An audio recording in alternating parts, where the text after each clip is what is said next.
Big Mamas, written and illustrated by Donald Cruz. Did you see her? Did you see Big Mama? We called our grandma Big Mama. Not that she was big, but she was Mama's mama.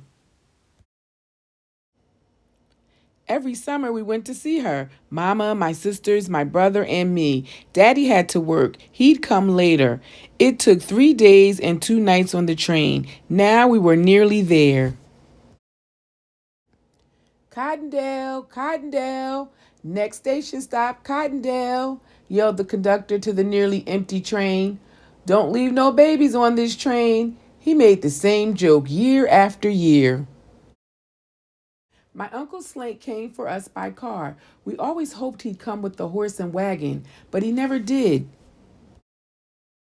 We crossed back over the train tracks, a turn or two along the red dirt road, and onto the lane in front of Big Mama's house.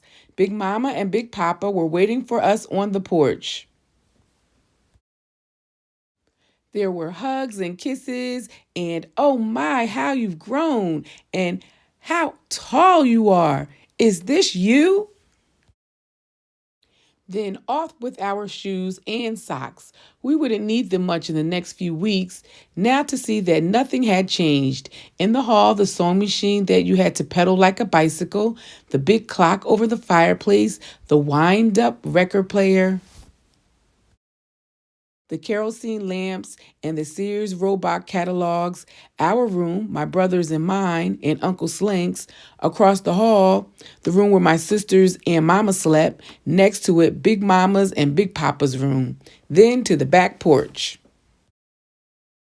Off the porch were 3 rooms, the tiny extra room, no bigger than the bed in it. None of us wanted to sleep there alone. The dining room with the big round table and chairs, and next to it, the kitchen. On the porch was the washstand where we washed our hands, faces, and feet. At the end of the porch was the well. Don't fall in, we were told every year. No one ever did. We stood on tiptoe to watch the bucket go down and fill with water so that we could have a drink from the dipper that hung nearby. Everything was just the same. In the backyard was the chicken coop where Sunday dinner's chicken spent its last days. Behind the shed full of old stuff was the outhouse. Okay now, but scary in the dark. We stopped for a drink at the pump. We ran past the pear tree where the turkeys roosted at night. Under the tractor in front of the tool shed was a good place to look for nests with eggs in them.